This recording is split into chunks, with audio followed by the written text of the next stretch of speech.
Assalamualaikum warahmatullahi wabarakatuh. Alhamdulillahirabbil alamin wa bihi nasta'in ala umuri dunya waddin. Shalatu wassalamu ala asyrafil anbiya'i wal mursalin sayyidina Muhammadin wa ala alihi wa ashabihi ajmain wa ba'du. Pemirsa yang budiman, pada kesempatan sore kali ini kita kembali menyapa melalui program Ramadan Menyapa.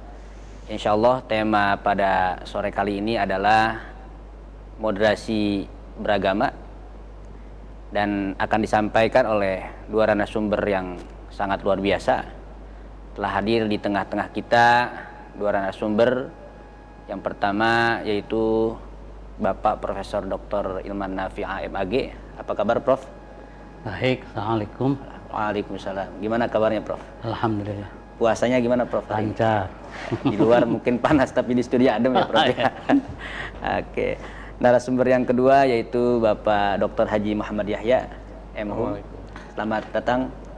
Kang Yahya lah manggilnya ya. Iya, Kang Yahya saja. Nah, pemirsa, kedua narasumber kita ini yang tengah hadir insya Allah akan memaparkan tema diskusi yang tadi disampaikan di awal, yaitu seputar moderasi beragama. Di awal mungkin akan dikonfirmasi terkait pengantar apa sih itu moderasi beragama. Mungkin didahului oleh Prof. Ilman, mangga, Prof. Baik. Moderasi beragama yang sedang gencar-gencarnya dipromosikan oleh pemerintah, khususnya adalah Kementerian Agama, adalah upaya serius ya untuk mencegah terjadinya pemahaman keagamaan yang cenderung radikal atau potensial ekstrim, yang itu dianggap membahayakan bagi relasi umat beragama yang ada di Indonesia, baik secara eksternal maupun internal umat beragama itu sendiri. Maka kemudian muncullah gerakan moderasi beragama, yaitu sikap beragama yang tidak berlebihan ya, yang didukung dengan sikap rasionalitas dan toleransi, sehingga moderasi beragama ini diharapkan bisa menjaga pemahaman umat Islam ataupun umat yang lainnya terhadap agamanya dengan baik, dengan tidak menghinakan, menyalahkan, ataupun menganggap yang lain itu tidak baik. Sehingga kemudian harapannya keutuhan bangsa ini tetap terjaga. Pertanyaannya adalah, apakah kalau begitu agama itu tidak moderat? Itu pertanyaan yang paling mendasar. Tentu dari sisi apapun, dari sisi teologis, dari sisi syar'i, Islam sudah mengajarkan nilai-nilai moderasi itu ya. Makanya berbeda antara moderasi beragama dengan moderasi agama. Kalau moderasi beragama maksudnya adalah bagaimana kita tidak berlebihan beragama, tetapi kalau moderasi agama seolah-olah ingin memoderasikan agama yang sudah moderat. Makanya ini dua hal yang berbeda. Islam dari banyak nilai-nilai yang mengajarkan bagaimana umat Islam itu harus bersikap moderat. Repotnya bersikap moderat itu tidak hanya begitu saja, perlu nalar rasional ya, berbeda dengan orang yang ekstrim.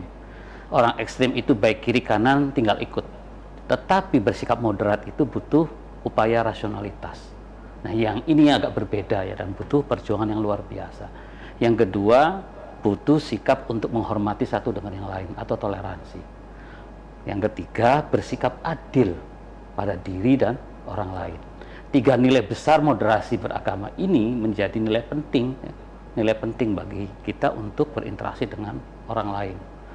Islam dalam surah Al-Imran itu catatan pendek bicara tentang terminologi moderat itu kan, wa kadzalika ja'alnakum ummatan wasatan litakunu syuhada 'alan nas.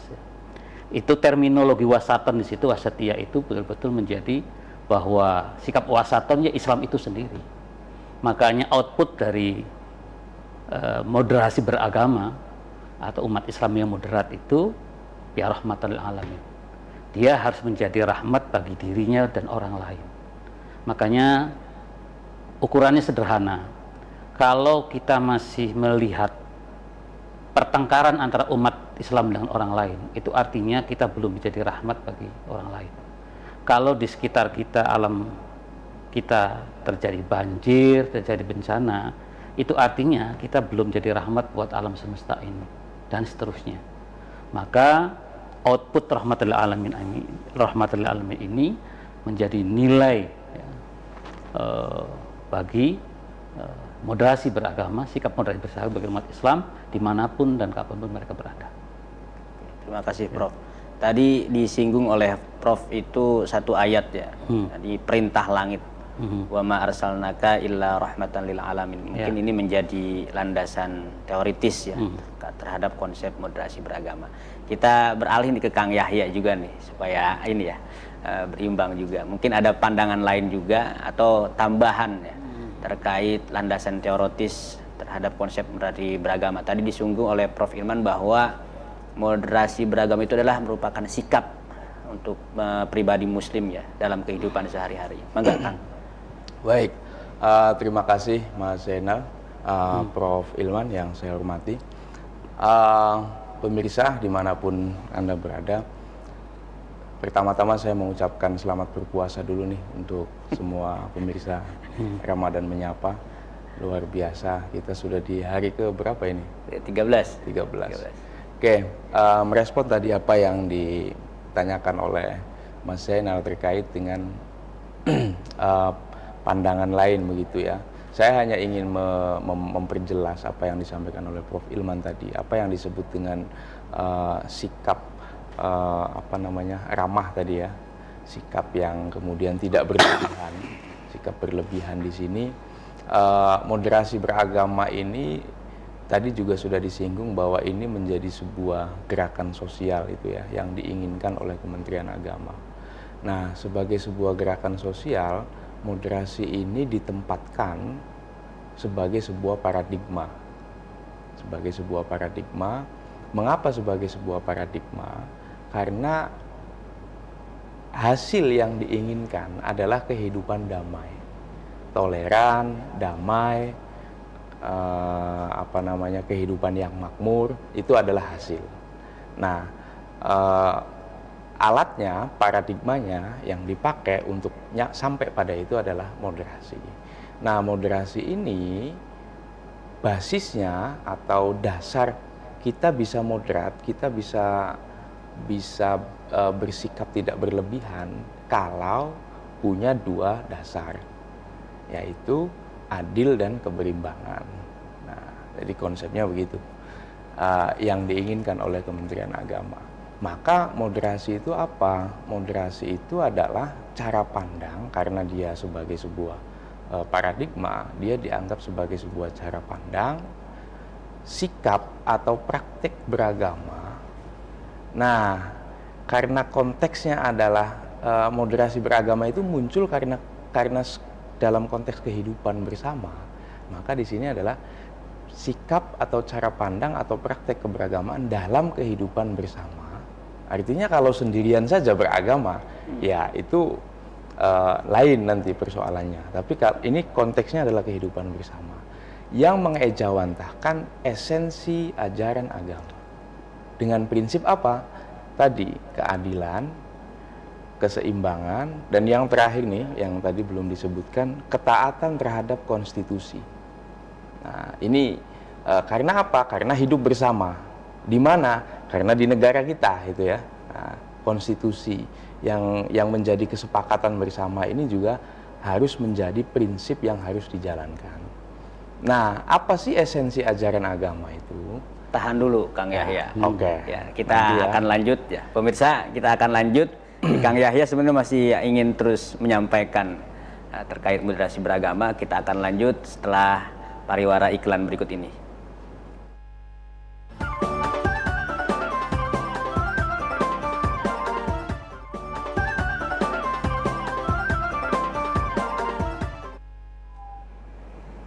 pemirsa yang berbahagia, terima kasih Anda masih bergabung bersama kami pada program Ramadan Menyapa. Tadi saya mencatat apa yang disampaikan oleh Kang Yahya.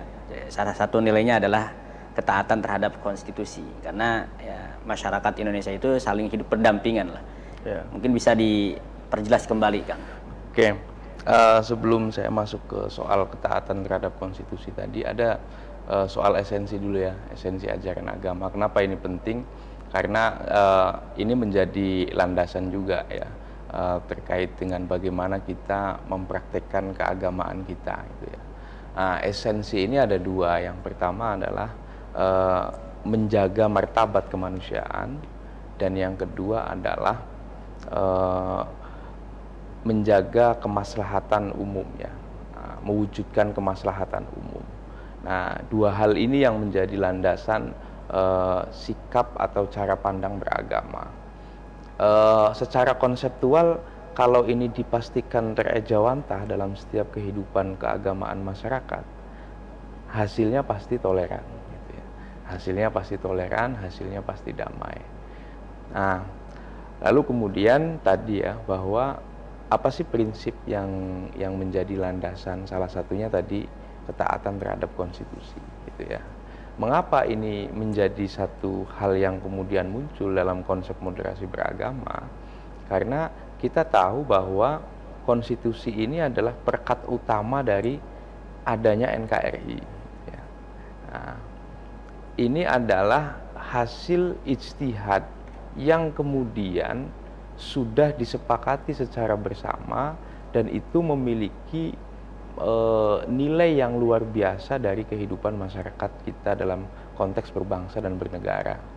Nah, oleh sebab itu ketaatan terhadap konstitusi ini menjadi mutlak, gitu ya, menjadi mutlak dalam konteks mempraktikkan moderasi beragama.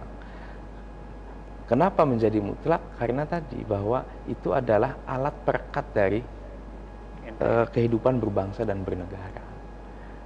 Kita tahu bahwa pluralitas kondisi negara ini adalah takdir bagi kita, gitu loh. Dan bagaimana kita mencoba menikmati takdir itu, gitu ya. Dengan apa tadi? Dengan konstitusi kita, yakni berupa Pancasila dan Undang-Undang 1945. Saya kira itu, Mas Zainal. Terima kasih. Kalau tadi disentil sedikit, ini takdir kita menjadi bangsa atau anak bangsa, sebagai anak bangsa di negara Indonesia, Prof. Kira-kira apa yang harus kita lakukan gitu? Khususnya misalkan di Cirebon ini kan kita berdampingan dengan masyarakat yang berbeda gitu ya, agama bahkan budaya, apalagi di pesisir utara, mungkin umumnya di Indonesia. Bagaimana upaya kita untuk tetap mengedepankan nilai-nilai moderasi ini dengan tadi kondisi di mana masyarakat itu yang berbeda gitu, Prof. Iya. Moderat itu bukan hanya dalam pikiran ya. Jadi kita akan bisa melakukan moderasi beragama ketika pikiran kita itu moderat, ketika emosi kita moderat, ketika perilaku kita moderat. Banyak sekali orang bicara normatif tentang sikap moderasi, tetapi kemudian perilakunya tidak moderasi lah, tidak moderat. Ataupun banyak orang yang secara normatif dia bicara tentang sikap moderat, tetapi kemudian emosinya tidak moderat.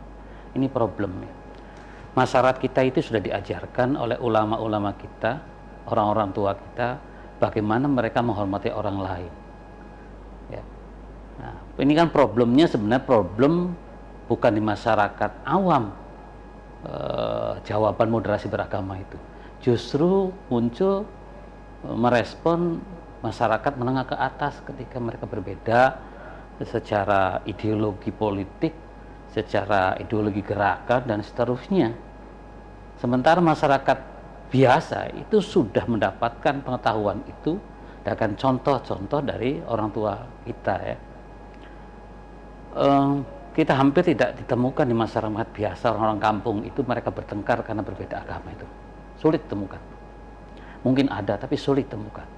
Itu muncul ketika mereka berbeda pilihan politik, ketika berbeda pilihan di organisasi. kubu, gitu. Nah, iya, kira-kira itu ya. Makanya sikap moderat itu kalau dalam psikologi pendidikan itu bahasanya adalah dewasa. Dewasa emosinya, dewasa pikirannya, dan dewasa perilakunya. Sehingga apapun yang dia lakukan itu dia pikirkan betul nilai manfaat buat diri dan orang lain. Ya. Nah sayangnya lagi-lagi tadi sosialisasi tentang moderasi agama itu cenderung bersifat normatif, paradigmatik, ya. Cenderung itu tidak dicontohkan dalam fungsi-fungsi tertentu. Ambil contoh begini, bupati kira-kira boleh diangkat jadi bupati ketika betul-betul cara berpikirnya, perilakunya terbukti moderat. Kira-kira begitu loh. Itu belum. Di Kementerian Agama juga baru tes tertulis, ya.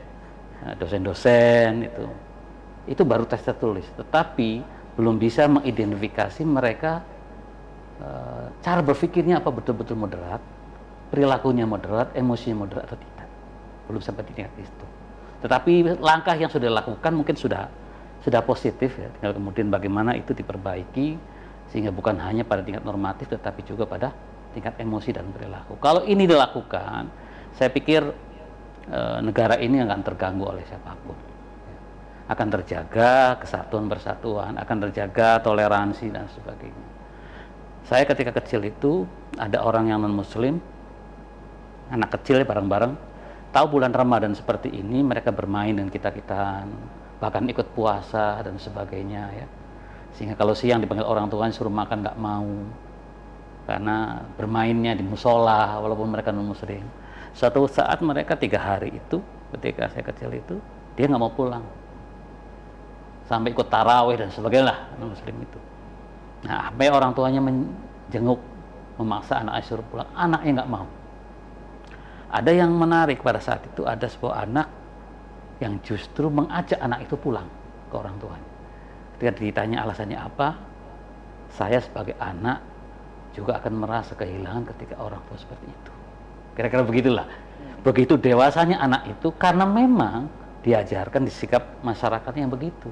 Bagaimana menghormati agama orang lain, gitu loh.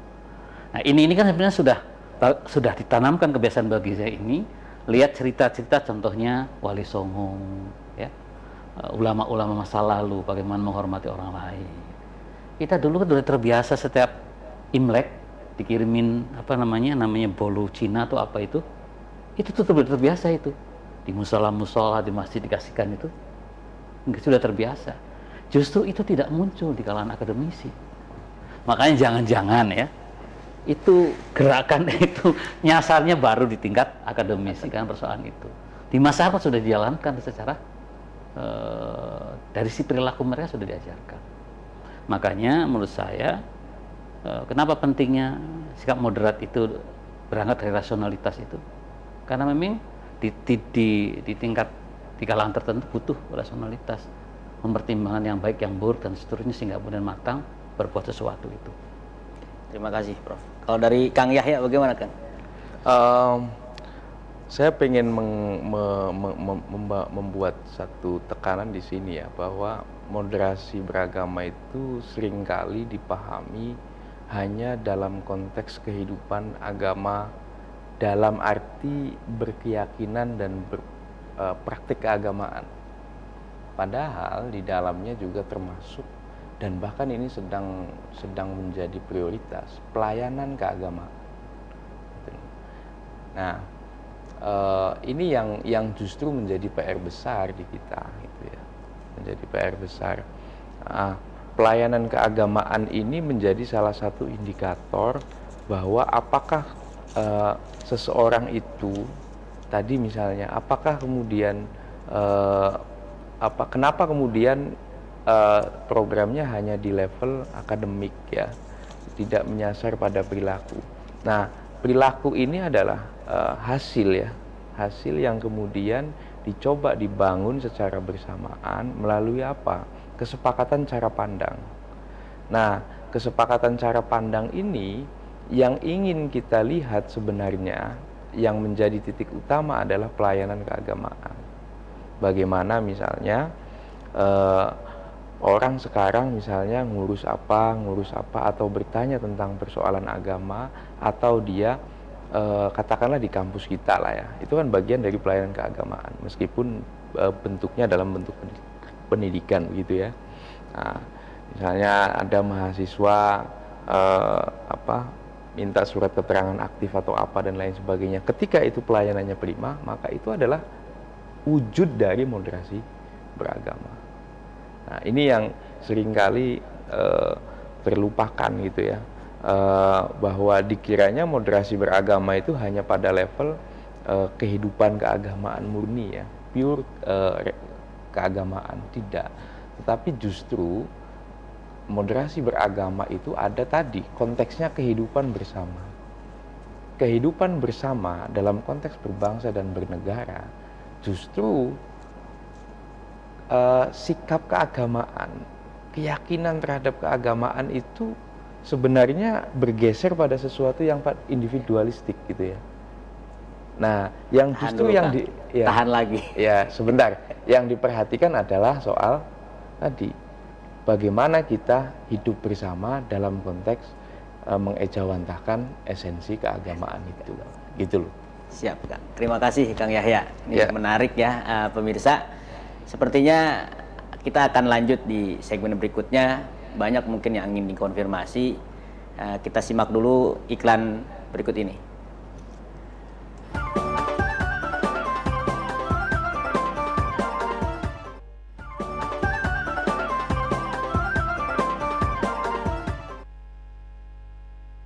Pemirsa yang berbahagia, ya, masih bersama kami di program Ramadan Menyapa. Sebelum kita melanjutkan tema diskusi kita pada sore kali ini, bagi para pemirsa yang ingin mengajukan pertanyaan pada narasumber yang luar biasa ini, bisa menghubungi nomor 0231 482 138. Berapapun ya pertanyaannya, mangga bebas dari seputar moderasi beragama. Baik Prof dan Kang Yahya, ya, kita lanjutkan. Mungkin ini sedikit bergeser ya terkait moderasi beragama.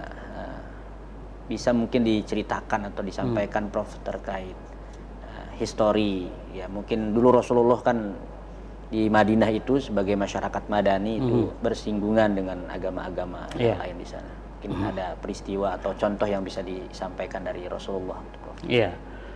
Jadi kalau ditanyakan role model manusia moderat ya Rasulullah. Salah satunya dalam kasus terbitnya Piagam Madinah. Piagam Madinah itu dibuat atas dasar kontrak sosial masyarakat Madinah yang pluralistik. Bukan hanya umat Islam pada saat itu, tetapi juga ada Yahudi, ada Nasrani, bahkan mungkin yang lainnya. Ada kesadaran bersama masyarakat Madinah membentuk sebuah konsensus ya, sebuah kontrak sosial, sebuah aturan sebagai kesepakatan bersama. Nah, dibentuklah kemudian Piagam Madinah itu. Banyak orang menganggap Piagam Madinah itu isinya hadis Nabi, bahkan ayat Quran. Ternyata tidak ada. Itu bagian penting bagaimana Nabi itu mau menyerap aspirasi dari semua masyarakat yang ada di Madinah yang berbeda-beda menjadi sebuah kesepakatan bersama. Makanya Piagam Madinah itu salah satu bentuk sikap moderat Nabi ya, terhadap keperbedaan yang ada di Madinah. Itu yang pertama. Yang kedua, Piagam Madinah itu tidak memunculkan dominasi bahwa itu mengatasnamakan Islam, tapi justru mengatakan kebersamaan masyarakat yang ada di Madinah. Makanya dalam teori modern, Piagam Madinah itu sebagai salah satu contoh awal apa yang disebut dengan kontrak sosial pembentukan negara-negara modern, yang disebut sosial kontrak itu. Nah, inilah pentingnya kita tahu bahwa sikap moderasi yang dilakukan Nabi dalam menyikapi keperbedaan dan menanggapi respon-respon dari masyarakat ketika ada kebutuhan terhadap konstitusi bersama itu. Baik, Prof. Ini ada pertanyaan dari Ibu Yatminah ini. Tadi kalau di Prof menyinggung bahwa salah satu tokoh pertama kali yang menggunakan role model yang mencetuskan moderasi beragama tentu ya Rasulullah gitu. Saya di sini ada pertanyaan bahwa kaitannya mungkin sama dengan apa yang disampaikan Prof. Ini ke Kang Yahya nih Kang. Di surat Al-Fat itu ada bunyi asyiddau al-kufar ruhama ubainahum. Nah, ini pertanyaannya dalam konteks beragama itu seperti apa itu Kang? Artinya tegas terhadap orang kafir, tapi sayang juga kepada di antara mereka gitu. Enggak gimana Kang? Ya kalau digambarkan ukurannya apa, sebenarnya kembali pada konteksnya masing-masing ya. Artinya bahwa itu sangat terkait dengan apa yang sedang kita hadapi. Yang dimaksud tegas di situ dalam persoalan apa, yang termasuk apa yang dimaksud di situ belas kasihan gitu dalam konteks apa. Saya sebelum menjawab itu lebih detail, kita coba refleksi tadi ya di era Nabi itu ya. Di era Nabi kita tahu bahwa sikap Nabi itu kadang-kadang sangat tegas, kadang-kadang juga sangat lunak gitu ya. Entah dengan siapapun, bahkan dengan misalnya ketika terkait dengan kasusnya anaknya ya, Sayyidah Fatimah itu, bahwa beliau akan mencoba memotong tangannya sendiri kalau itu terbukti ya. Nah, tetapi pada saat yang bersamaan bagaimana kemudian Nabi ya bersikap sangat lunak dengan masyarakat non Muslim itu ya. Sampai pada jangankan Nabi, bahkan Qur'annya juga ikutan ya. Quran ini kan dikasih nama Alkitab gitu ya. Mendapatkan nama Alkitab itu pada saat Quran itu bersentuhan dengan masyarakat Yahudi dan Nasrani gitu ya. Nah, satu sisi itu memang memiliki tujuan politis terkait dengan kesetaraan Islam dengan dua agama yang lain. Tetapi pada saat yang bersamaan itu juga bagian dari bentuk tadi ya, sikap bagaimana kita bersikap baik gitu ya dengan tetangga kita. Nah, dalam konteks tadi ya, kita apakah kemudian sikap itu kita nyatakan pada level kemurahan akidah? Ya tentu saja tidak ya. Nah, apakah kemudian kita meletakkan itu dalam konteks menggubiah-huyah atau mencampur adukan satu prinsip? Ya tentu saja tidak.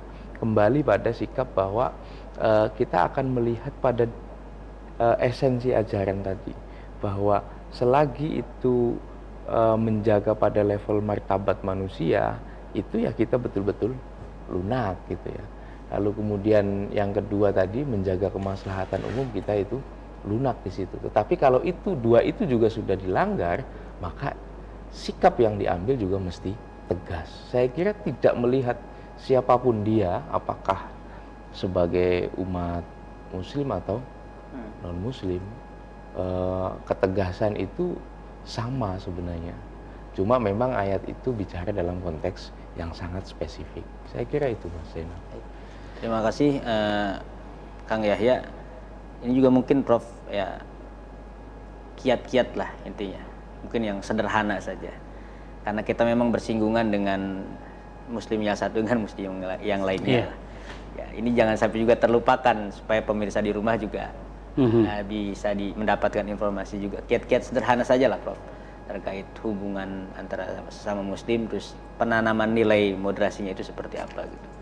Ya, pertama tadi yang perlu saya sampaikan bahwa moderasi itu harus logis, rasional, sehingga bisa mempertimbangkan seluruh aspek kepentingannya, pribadi maupun orang lain. Apakah basisnya kemanusiaan ataupun keagamaan ataupun yang lainnya, itu rasional. Yang kedua,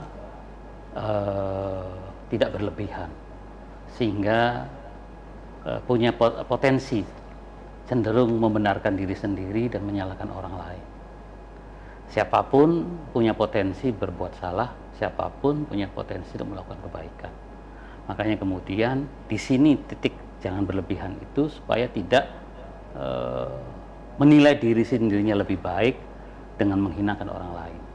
Yang ketiga, bersikap fair itu adil, jujur, sehingga kemudian kita berinteraksi dengan apapun punya nilai manfaat tentu buat diri dan orang lainnya. Maka dari seluruh nilai tadi menurut saya itu bisa dilakukan oleh siapapun dengan cara membiasakan sikap-sikap tadi itu.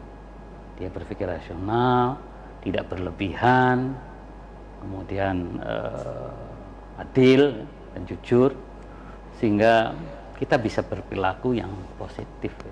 Maka tadi disampaikan output dari semuanya itu wa ma arsalnaka illa rahmatan lil alamin, itu kita betul-betul jadi rahmat bagi alam semesta, bukan musibah bagi orang lain. Cara kita bicara, perilaku kita, kemudian bahkan mungkin omongan kita, senyuman kita itu menjadi rahmat bagi semua orang. Jangan-jangan kita senyum orang lain langsung batuk kan gitu. Itu kan akhirnya senyum aja musibah bagi orang lain, apalagi bicaranya ataupun perilakunya. Menurut saya itu yang paling, dan itu harus dibiasakan, kalau tidak nggak bisa. Kita tidak cukup hanya bicara tentang moderasi beragama tanpa moderat cara berpikirnya, emosinya dan perilakunya. Dan itu proses pembiasaan yang luar biasa. Kalau tidak nggak bisa. Terima kasih Prof. Ini Kang Yahya, mungkin satu lagi pertanyaan. Kira-kira etika seorang muslim ya, etika apa saja yang harus dikedepankan untuk menanamkan nilai-nilai moderasi beragama? Oke, ada tiga bahan moderasi beragama. Tadi kan saya menyampaikan bahwa moderasi beragama itu prinsipnya ada dua, adil sama keseimbangan. Moderasi itu menjadi sebuah theological framework lah ya, atau cara pandang mendasar. Hasilnya adalah tadi ya, toleran, damai, kesejahteraan, kemakmuran.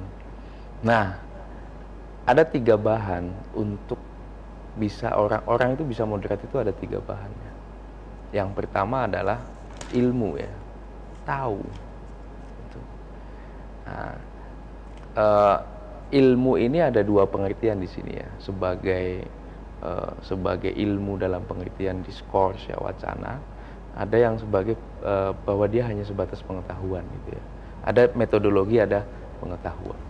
Nah, seringkali kita itu nggak tahu tapi sudah menghakimi gitu ya.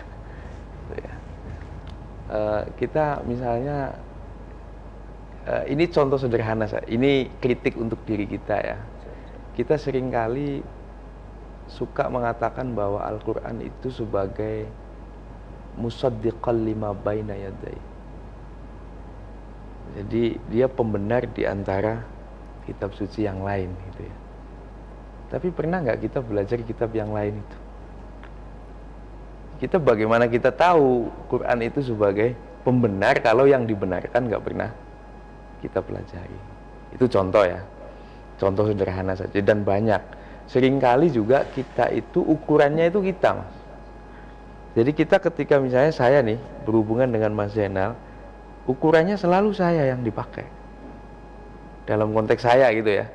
Nggak pernah saya melihat misalnya saya mencoba mempelajari ukuran Mas Zainal itu apa ketika saya berinteraksi dengan Mas Zainal. Jadi ya ini biar kelihatan dosennya gitu ya.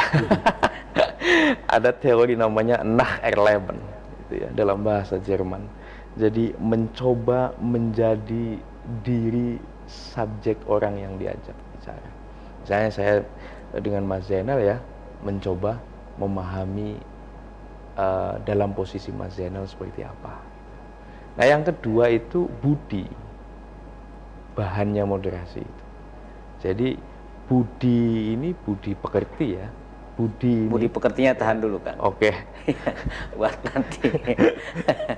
Pemirsa yang berbahagia ya, masih berlanjut ternyata diskusi kita. Tetap stay di Ramadan Menyapa dan kita akan jeda dan menyimak iklan berikut ini.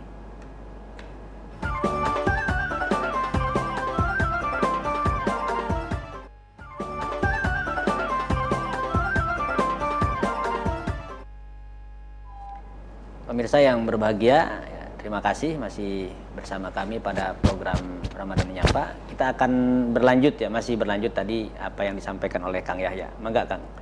Oke, tadi ya perangkat yang kedua, bagaimana kita bisa punya sikap moderat itu adalah budi. Budi itu adalah budi itu apa ya? Kalau secara konseptual, secara teoretik itu maknanya serangkaian kesadaran kognitif ya. Jadi kita itu sadar diri kita itu siapa itu ya. Diri kita itu siapa, apa namanya, orang yang sedang kita ajak interaksi itu siapa. Kita memiliki kesadaran, kalau dalam bahasa yang ini ya, yang lebih tinggi gitu ya, itu man arofa nafsah lah, kira-kira begitu. Man arofa nafsah, barang siapa yang mengerti dirinya kan arofa robbah, dia akan tahu Tuhannya. Tahu diri. Tahu diri. Sebelum menjudge orang lain, tahu diri dulu. Gitu ya. Nah, yang ketiga adalah ini ikhtiyat ya, kehati-hatian. Nah, ini tiga hal yang kemudian sebenarnya menjadi dasar dari terbentuknya sikap moderat. Jadi nggak bisa misalnya kita menjadi moderat kalau kita nggak tahu, nggak bisa itu. Lalu kemudian kan orang itu misalnya dia nggak melakukan apa-apa, bukan berarti moderat kan begitu. Jadi dia tahu maka dia akhirnya bersikap lunak gitu ya. Nah, apakah ini kemudian menjadi satu hal yang mungkin dilakukan oleh menjadi sebuah gerakan ya, gerakan sosial bersama? Sangat mungkin. Makanya di dalam konsep moderasi beragama yang ditawarkan Kementerian Agama itu harus digerakkan melalui seluruh ekosistem yang ada, dari masyarakat, pendidikan, media, termasuk RCTV nih. Ramadan Menyapa ini bagus, ini ada materi moderasi beragamanya ya. Kalau nggak ada, dia diragukan ini. Nggak begitu ya maksudnya, tapi bahwa ini menjadi satu ekosistem itu kan saling terikat satu sama lain. Kalau salah satu saja tidak jalan ya, tidak jalan gitu ya. Politik di dalamnya dan lain sebagainya. Saya kira itu. Kalau ngomong-ngomong soal moderasi beragama, sebenarnya dalam konteks kita gitu ya, di kampus itu, apakah kita siap masuk pada era yang jauh lebih luas misalnya? Misalnya soal kesiapan kita misalnya menerima mahasiswa non-muslim. Wah, itu menarik gitu. Nah, gitu ya. Lalu kemudian apakah dosennya juga bisa dari misalnya di IAT itu, di ilmu Al-Quran dan dari tafsir, STF ada atau dari UKI gitu. ada yang ngajar dari Romo gitu misalnya. Kan tadi musaddiqal lima baina yadayhi. Lah Alkitabnya nggak pernah dipelajari, Wedanya nggak pernah, Tripitakanya nggak pernah. Bagaimana kalau misalnya musaddiqal lima baina yadayhi itu termasuk di antaranya Weda dan Tripitaka ya. Dan itu saya kira yang bisa jawab nanti Prof. Ilman ya. Kalian nanti dijawab sama Prof. Ilman. Saya tidak punya hak untuk moderasi menjawabnya. beragama itu tidak hanya untuk agama Islam kan gitu. Iya. Apalagi ini ranahnya memang Kementerian Agama sudah masuk juga pada agenda nasional gitu. Maka Prof mungkin sekaligus penutup lah gitu. Iya. Jadi saya pernah diminta untuk menyampaikan mata kuliah tafsir ya, di jurusan bahasa Inggris, tafsir Tarbawi. Salah satu temanya tentang toleransi beragama. Nah, karena saya tidak tahu bagaimana agama lain menghormati umat Islam, maka saya panggil salah satu pendeta dan pastor ke kampus itu untuk menjelaskan bagaimana mereka caranya menghormati umat Islam. Karena jangan-jangan yang saya sampaikan salah, karena saya bukan dari mereka sendiri. Dan mereka sangat senang menyampaikan materi-materi itu. Tapi problemnya, saya dianggap aneh. Bagaimana mata kuliah tafsir yang menyampaikannya? Kira-kira.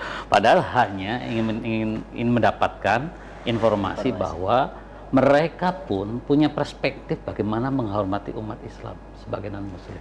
Kira-kira begitu, itu aja prinsipnya. Dan itu mahasiswa sangat senang, mereka juga sangat merasa dihargai. Meskipun akibatnya kemudian setelah itu respon beberapa kalangan ke saya agak miring ya, karena membawa mereka ke dalam kampus.